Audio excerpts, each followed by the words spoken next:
جن میں موضوع کی وحدت پائی جاتی ہے اور شاعر ایک ہی موضوع کے مختلف پہلوؤں کو تسلسل کے ساتھ بیان کرتا ہے۔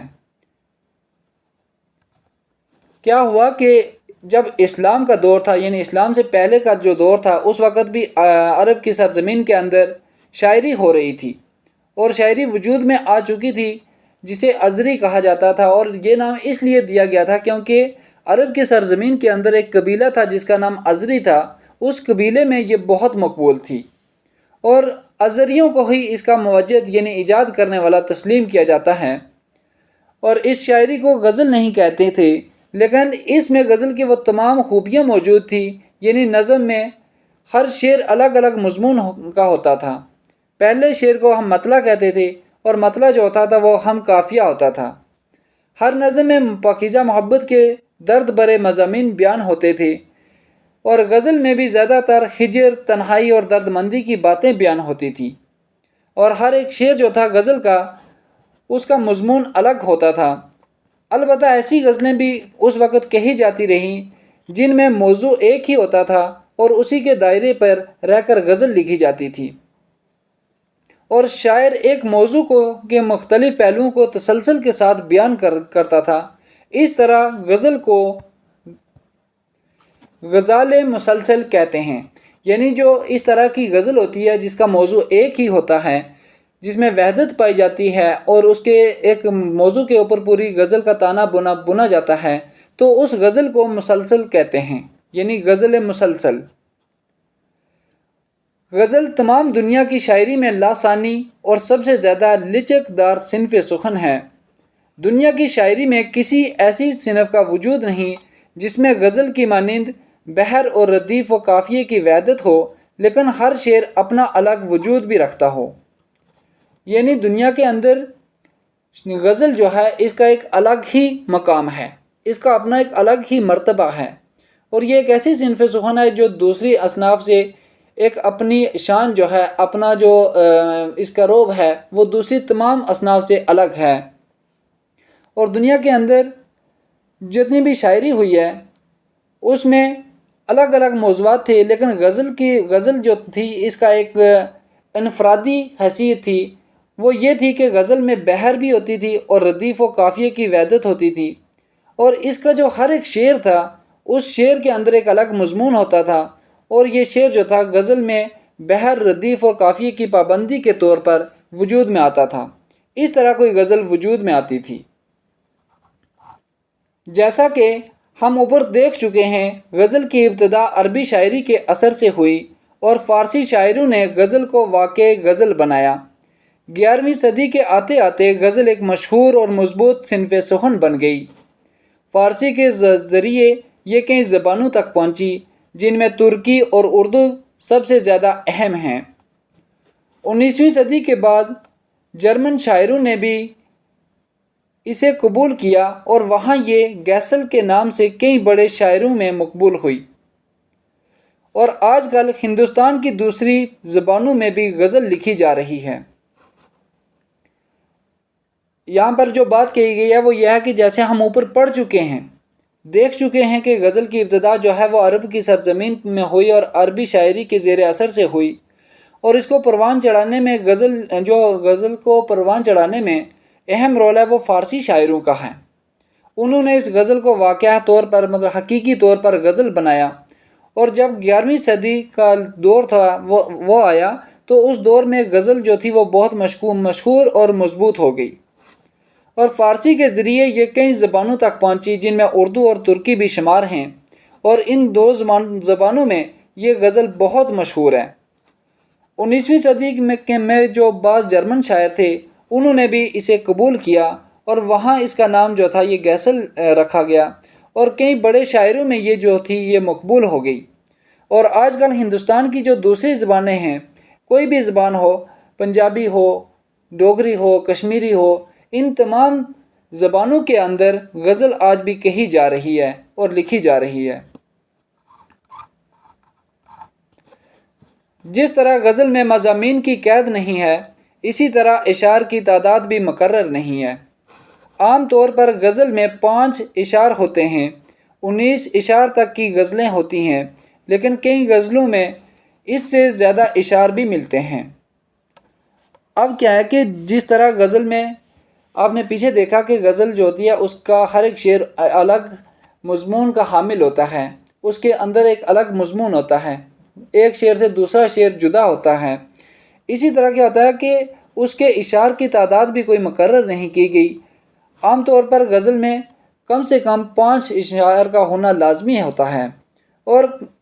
زیادہ جو ہیں وہ 19 تک ہوتے ہیں جو لمبی غزلیں ہیں، لیکن اس کے باوجود بھی ہمیں بہت سی غزلیں ایسی ملتی ہیں جن کے اشعار جو ہیں وہ 19 سے زیادہ ہوتے ہیں۔ غزل کا پہلا شعر مطلع کہلاتا ہے۔ مطلع کہتے ہیں طلوع کو، یعنی کسی چیز کا نکلنا، شروعات ہونا۔ تو غزل کا آغاز ہوتا ہے تو غزل کا شعر جو ہوتا ہے پہلا، اسے مطلع کہتے ہیں۔ اس کے دونوں مصرے ہم قافیہ و ہم ردیف ہوتے ہیں۔ جس طرح غزل کے اشعار کی تعداد مقرر نہیں ہے، اسی طرح مطلوع کی تعداد بھی مقرر نہیں ہے۔ اگر غزل میں دوسرا مطلع بھی ہو تو اس کو حسن مطلع یا زیب مطلع کہتے ہیں۔ غزل کے آخری شعر میں شاعر اپنا تخلص استعمال کرتا ہے، اس شعر کو مقطع کہتے ہیں۔ مقطع کہتے ہیں قطع کرنا، ختم کرنا، اور جب شاعر اپنی غزل کو ختم کرتا ہے تو وہ اپنے مختصر سے نام کو اس شعر کے اندر ڈال دیتا ہے، اسے ہم مقطع کہتے ہیں۔ غزل کا جو سب سے اچھا شعر ہے اسے بیت الغزل یا شاہ بیت کہتے ہیں، اور یہ غزل کا سب سے خوبصورت شعر ہوتا ہے جس کی وجہ سے غزل مشہور ہو جاتی ہے۔ تو اس لحاظ سے میں آپ کو ایک شعر بتاتا ہوں، علی سردار جعفری کا ہے کہ تیرے ماتھے کا یہ آنچل بہت ہی خوب ہے لیکن، تیرے ماتھے کا یہ آنچل بہت ہی خوب ہے لیکن، تو اس آنچل کا ایک پرچم بنا لیتی تو اچھا تھا۔ ایسا شعر ہوتا ہے کہ جس کی وجہ سے غزل مشہور ہو جاتی ہے، اسے شاہ بیت کہتے ہیں۔ جس غزل میں ردیف نہ ہو یعنی دف نہ ہو اور صرف قافیے ہوں اس کو غیر مردف کہتے ہیں، یعنی ایسی غزل جس کے اندر کوئی ردیف نہ ہو، صرف قافیے ہی ہوں، اس کو غیر مردف کہتے ہیں۔ وہ بحر اور ردیف و قافیہ جس کے لحاظ سے غزل کہی جاتی ہے اسے غزل کی زمین کہتے ہیں، یعنی غزل کے لیے ایک بحر ہوتی ہے، پوری غزل اسی بحر میں کہی جاتی ہے، اور ردیف و قافیہ جو ہوتا ہے یہ غزل کے لیے ضروری ہوتا ہے، اور غزل کی پاسداری کے لیے یعنی غزل کا لحاظ رکھا جاتا ہے، اور جس میں یہ غزل جو ہوتی ہے، غزل کے آخر میں جو ہوتی ہیں قافیہ ردیف، ان کو کیا کو کہتے ہیں؟ غزل کی زمین۔ اردو غزل کی تاریخ لگ بھگ 400 سال پر پھیلی ہوئی ہے، اور ان 4 صدیوں میں ہزاروں شاعروں نے اس صنف سخن میں طبع آزمائی کی ہے۔ قلی قطب شاہ، ولی اور سراج اورنگ آبادی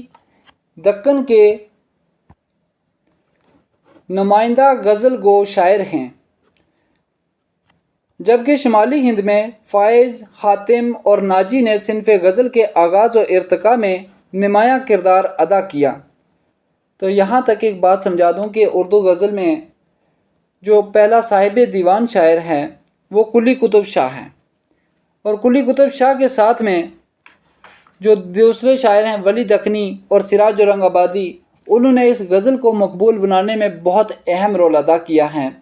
اور اردو غزل کی جو تاریخ ہے وہ لگ بھگ 400 سال پر پھیلی ہوئی ہے، اور ان 400 سالوں میں یعنی 4 صدیوں کے اندر بہت سے یعنی ہزاروں شعراء تھے جنہوں نے اس پہ طبع آزمائی کی اور اس صنف سخن کو مقبول و معروف بنانے کی کوشش کی ہے۔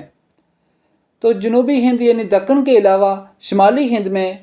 فائز، حاتم اور ناجی نے صنف غزل کے آغاز و ارتقاء میں نمایاں کردار ادا کیا، یعنی جب شمالی ہند میں غزل کا آغاز ہوا تو اس دور میں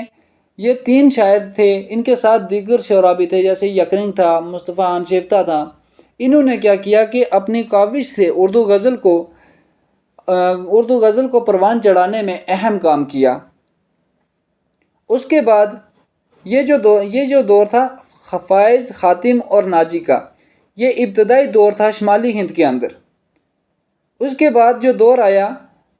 اس میں میر تقی میر، خواجہ میر درد، مصحفی، آتش، مومن اور غالب اردو غزل کے اہم ترین شاعر شمار ہوتے ہیں۔ یعنی پہلے ابتدائی دور کے بعد جو دوسرا دور آیا اس میں میر درد، میر تقی میر اور مصفی جو تھے ان کا شمار ہونے لگا، اور اس کے بعد غالب مومن ذوق کا دور آیا تو انہوں نے اردو غزل کو بلندی تک پہنچا کر اسے وہ مرتبہ و مقام حاصل کرایا جس کی یہ مستحق تھی۔ اردو میں نظم نگاری کی تحریک کے زیر اثر جب غزل کی مخالفت شروع ہوئی تو حسرت موہانی جیسے شاعروں نے اس صنف کا احیاء کر کے اس کی مقبولیت کو بحال کیا۔ تو جب اردو نظم نگاری کا دور چلا یعنی تحریک آئی تو اس نے کیا کیا، اس کے جو شعراء تھے انہوں نے غزل کی مخالفت کی، یعنی یہ کوئی کارآمد صنف نہیں ہے۔ تو اس وقت حسرت موہانی جیسے بڑے شاعر جو تھے انہوں نے اس کی عزت کا بیڑا اٹھایا اور اس صنف کو مقبولیت، اس صنف کی جو عزت تھی اس کو واقعی مقبول رکھا اور اس کو مقبول بنانے میں اہم رول ادا کیا۔ دور جدید میں اقبال، فراق، فیض اور ناصر کاظمی کے بعد خلیل الرحمن اعظمی، بانی، شہریار، محمد علوی اور افتخار عارف نے غزل کو موضوع اور اسلوب کی نئی سطح پر نئی تبدیلیوں سے ہمکنار کیا۔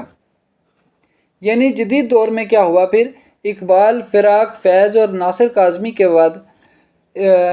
خلیل الرحمن اعظمی، بانی، شہریار، محمد علوی اور افتخار عارف نے غزل کے موضوع اور اس کے اسلوب کی سطح پر نئی تبدیلیوں کو لانے کی کوشش کی اور غزل میں یہ وسعت پیدا کی کہ اس میں نئی تبدیلیاں ہوں، اس میں نئے موضوعات ہونے چاہیے، اور اسے جدید دور کی حیثیت سے متعارف کرایا کہ جدید دور میں کن چیزوں کی ضرورت ہے۔ ان چیزوں کو لے کر انہوں نے اس چیز کو غزل کے اندر پرونے کی کوشش کی ہے۔ جہاں تک ریاست جموں و کشمیر کا تعلق ہے،